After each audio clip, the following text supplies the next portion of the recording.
You FOMO-causing bitch!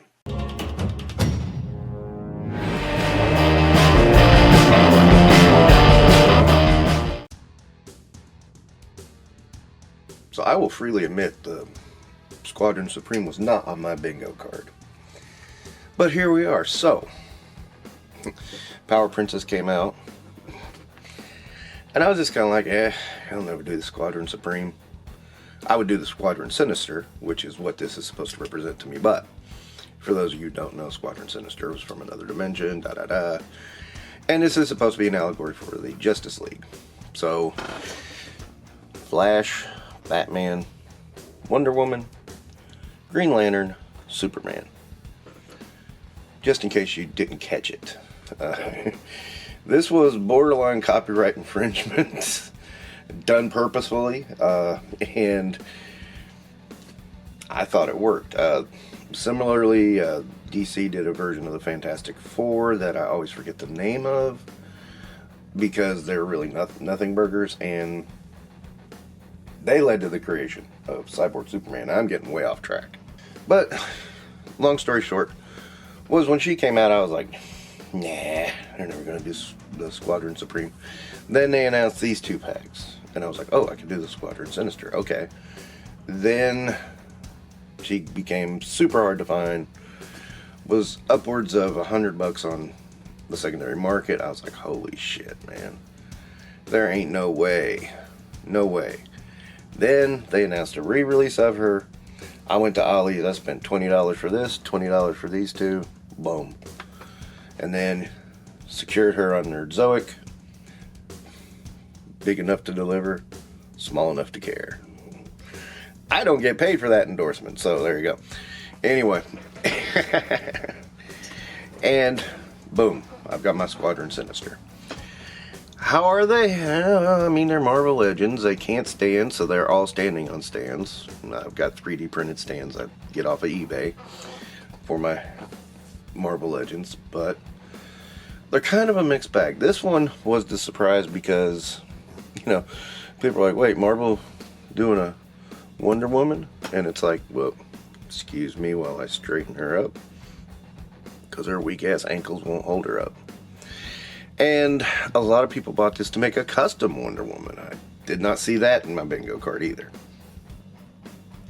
I thought that was pretty weird because she actually does kind of look like Wonder Woman, whereas the rest of them you can kind of tell. To the point of fact, Todd, that's how popular Wonder Woman is. So there. So she comes with her sword and her shield. She's okay. I mean, she's not anything to write home about. She does her part. She's being the character she's supposed to be. And I suppose that's what matters. Beyond that, you know, I don't know what to tell you. It's just, she's the allegory of Wonder Woman. Boom. Okay. Then we have Batman. This is the modern version. I'm fine with it. They did the classic version, and I think he's dead now. Way back, I think 2016 or so. I looked a while back, and he's not that expensive on the secondary market, so if you got a real hang up about this modern version, you could go back and get that. He's okay. I mean, you know, he's the character he represents. He looks like the artwork from what I've seen. Nighthawk, by the way. Sorry. And he's got these open hands and these not battering. This is a little yeah, that's a little on the nose. My recollection is that the old school one, which I do have actually, it's somewhere, I can't remember where, but my recollection is that he had spikes on his gauntlets, so you know. Yeah. And then we got the Speedster. He's got fists, and he too, I don't know if I can get him to stand, has grabby hands. No running hands, as they call them these. I don't know why they call them running hands, but okay, sure. Does the part, you know. Again, this is the modern version, so is that the Wizard? Oh, dude. You know, here's the thing about Squadron Sinister. I just know they're the Justice League. It's supposed to be Justice League versus Avengers. So, you know that these guys are supposed to represent. Hyperion is one of the ones that gets a lot more attention because they've let him run wild in the Marvel Universe.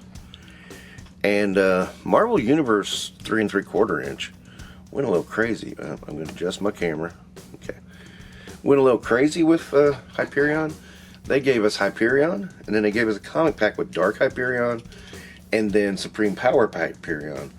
Supreme Power was, I guess, an attempt to paint the Squadron Supreme a little more serious and a little more adult, which was a very strange thing because it was like, yoo-hoo, here's some tit. And, you know, that was about it. It was like, it was an excuse to draw tits. I mean, seriously. Even though it was written by J. Michael Straczynski, and it had some good moments in it, I did not find it very good. I'll just say it. It wasn't very good at all. It had moments, particularly with Hyperion, had some of the best moments. But ultimately, it was just like, it's kind of like what The Boys has become. It was just gratuitous for gratuitous sake, and it wasn't anything meaningful or impactful. Like, I just watched Invincible the other day, and when they go through people, and the people are just exploding, I mean, the purpose there is to tell you, these guys are fucking gods, and they don't give a shit about your life. I'm talking about the Beltramites. And, you know, the only thing really standing in your way is poor Mark, who's getting destroyed. So, I mean, yeah, that's what you got. And then probably the one I wanted the most was Dr. Spectrum, just because I always found him to be the more interesting of the characters. More interesting costume. He's got these multicolored effects. We've seen these before, but it's kind of nice to see them multicolored. They did this with Doctor Strange too, I think. And sorry, a batarang made its way over here. And he's got his jewel that he focuses his power through, which is kind of nifty. If you've not read the comic, you don't know anything about that. And then he's got a grabby hand here, and a grabby hand here. Now, most of these guys are pinless except for Hyperion. For whatever reason, I don't even understand that to save my life, because they have these arms, similar to these arms, without pins. So, I don't know. His legs are at least pinless, and that he's one of the few they did in Marvel Legends previously, too. Him and Nighthawk were the only ones that were done. Yeah, I don't know if there was intentions to ever finish off the Squadron Supreme and it just didn't happen, or if maybe they realized now, oh yeah, we never did finish this team, and they decided to finish this team now, and then they could celebrate and say, oh look, we finished the team. Here's the thing, this is not even close to finishing the team. This is the Justice League. Come on, how many members of the Justice League are there? If you look it up on Wiki, there's a lot of characters in the Squadron Supreme.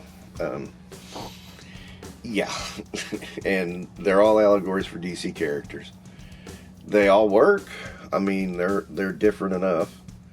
It's kind of a fun thing, and you know, I doubt very seriously they're going to do the rest of those characters, because mainly they're just so damn obscure.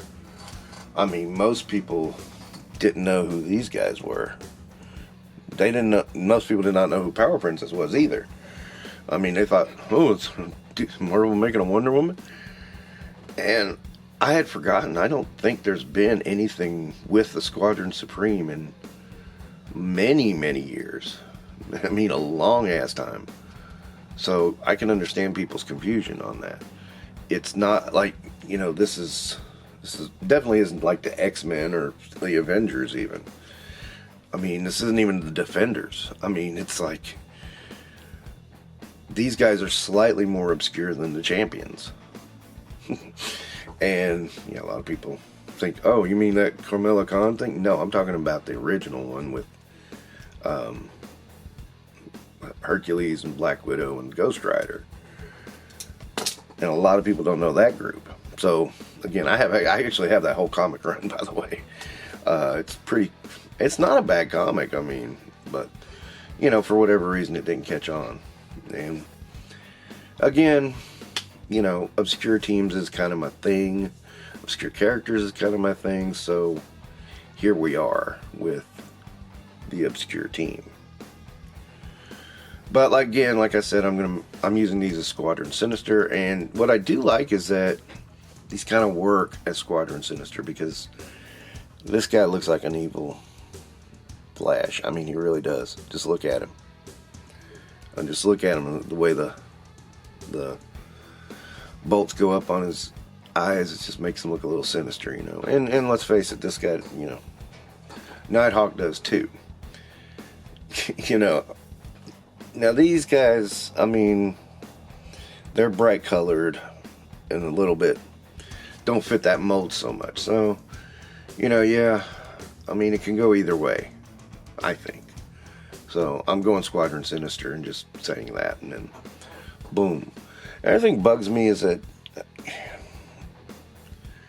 you know, he can't hold these in any way, shape, or form. It's like there's nowhere to put him on his you know, for him to wear them. He can't hold them, you know, with that hand, with the open hand. I mean, it's kind of weak.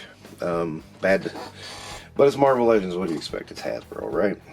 So overall, I mean, I'm kind of happy I got these because I got a whole team for under $100. That's cool. I mean, again, this isn't the whole team, but this is the majority of them, and these are the major players. So it does fit. I mean, I don't want to say I'm happy, you know, I didn't go out of my way to get these. I was like, again, this was 20 and 20 and 27. You know, I mean, so $67. I've got a whole team of heroes that I would want to use with some setups and some things. Is there anything major about these?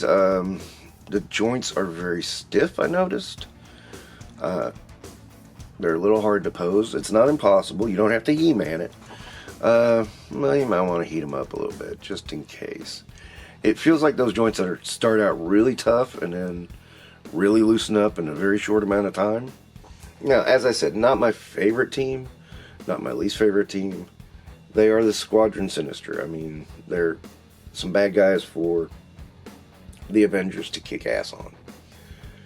And that's it. And I'm very good with that. That's what I would want in an evil team. So I've got them. They're done. I have nothing else to worry about. On the off chance that they may come out with some more of the team, I don't know if I'd get them. Just because, I mean, these are obscure. So, I mean, we're talking the obscure of the obscure. These guys are almost like the best known of all the teams, on the members. So, my brain cannot imagine that they're ever going to revisit this. You know, these did not sell well. She did, but for reasons nobody could have predicted. And she even sold well in a re-release. I mean, it's pretty impressive when you get down to it. I'm wondering if they'll do another re-release of her, because I could see them doing that, honestly. Maybe not. I don't know. We'll just have to wait and see. But there we go. Squadron Supreme, Squadron Sinister, 6 of one, half a dozen of the other. It rocks. I'm good with it. Like, subscribe, comment, share, all that fun shit. And you guys take care.